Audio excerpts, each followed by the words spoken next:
special edition of Late Night Health. I'm Mark Allen. How do you sleep at night? Do you get a good 8 hours? Well, millions and millions and millions of people do not. I actually did a brief survey of 10 people that are my friends. Out of those 10 people, 8 do not get more than 4 hours of sleep a night. And that includes me. We're going to go to San Diego and talk with Dr. Carlos Nunez. We're going to celebrate Sleep September with him. He is with ResMed, and we're going to find out more about that. Dr. Nunez, welcome back to Late Night Health. Thank you for having me. Our pleasure. Is sleep really that important? I mean, my friends and I don't get a whole bunch of sleep. Yeah, sleep is absolutely important. It's one of the 3 pillars of good health: sleep, diet, and exercise. And unfortunately, we overemphasize diet and exercise, but sleep is more important than the other 2. It is absolutely vital to the normal functioning of the body and the brain. And when you don't get enough, not only do you set yourself up for problems the next day, being excessively tired is one of the number 1 risk factors for things like automobile accidents or workplace injuries. But you're also setting yourself up for consequences down the road. You increase your risk for things like heart disease, stroke, diabetes, even Alzheimer's and other forms of dementia. The risk is higher if you don't sleep well. So it's a really big deal and probably the single most important thing you can do every day for your health. What about, we see ads all the time for a variety of sleep aids. Primarily drugs. Are those good to take on a regular basis or even once in a while? Yeah, it's an interesting question. The market for sleep aids, whether it's drugs or fancy pillows or whatever, is in the billions of dollars every year. And, there are sleep disorders that do require medication, and when taken as prescribed, are perfectly safe and appropriate. The problem is that there are a lot of over-the-counter medications that people take and take too much or too often, or even prescription medications that may not be taken as directed, which are sometimes masking the problem as opposed to really helping someone do a better job of falling asleep and staying asleep. There are a lot of people that suffer from things like insomnia or sleep apnea, and a drug isn't always the best therapy for that. And one of the drugs advertised has some pretty serious side effects. People take it, they fall asleep, and they end up at the local coffee shop at 2 a.m. Ordering a whole meal, don't remember that they've done it, and go back to sleep at home. And with driving accidents and things like that, that seems to be pretty scary. What about sleep apnea? There are many people, millions of people who have it, but according to studies, 80% have not been diagnosed with it. Yeah, sleep apnea is one of the most prevalent conditions on the planet. In the world, there are 1 billion with a B people that have it. So that means 800 million are undiagnosed and untreated. In the US, it's well above 50 million and about 40 some million, again, undiagnosed and untreated.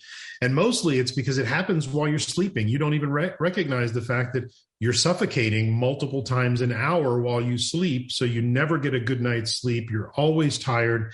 And again, set yourself up for increased risk of heart disease and stroke and all of the bad things that we talked about just a moment ago. So it's really important that if you even have any sort of suspicion, or if someone lives in the same home as you or shares a bedroom with you and says, hey, not only do you snore, but it sounds like you stop breathing and you're choking or gagging while you snore, it's probably time to ask your doctor if you might be at risk for sleep apnea. What are the treatments for sleep apnea? The gold standard treatment, which has been that way for more than 30 years, is something called CPAP. It stands for continuous positive airway pressure. It's a device that blows a gentle stream of pressurized air, typically through your nose, to keep the airways open so they don't collapse while you sleep and you don't suffocate. And most people will wear a mask over their nose. I am a CPAP user. I have sleep apnea, and I use something called a nasal pillow. It looks like little prongs that sit under my nose.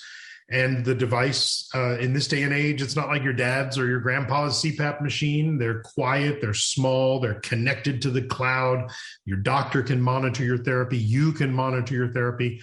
And they work really well. It's why it's the gold standard. There are other options. Some people will wear mouthpieces that pull their jaw forward to try and pull the tongue away from the airway to keep it open. It works for some people, but it also can lead to things like the movement of your teeth and jaw pain. There are surgical options. You can have like part of your palate cut away. That's quite invasive and doesn't work for everybody. But if the palate is the reason why you're obstructing and not breathing, that might work.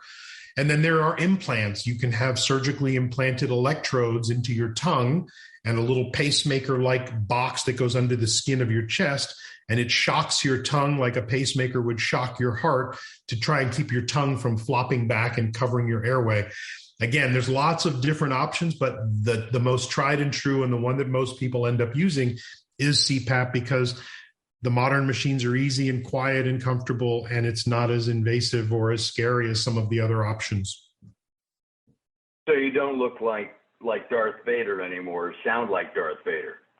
Yeah, you don't definitely sound like it. Some people, may wear a larger mask, maybe a little Darth Vader-ish if you want, but it definitely doesn't sound that way. When I brought my new device home, the latest generation, it's quieter than the air conditioner in our bedroom. And my wife thought it was broken. She didn't think the machine was working because she couldn't hear it at all. So yeah, you don't sound like Darth Vader anymore. And then again, just depending on your breathing, and if you breathe through your mouth versus your nose, the mask may be smaller or bigger. But it's definitely, like I said, not your grandpa's CPAP machine. And your wife doesn't have to poke you every 12 minutes and wake you up. That's, or spouse or friend, whatever. Yes. Listen, is there a place that people can find out more about this?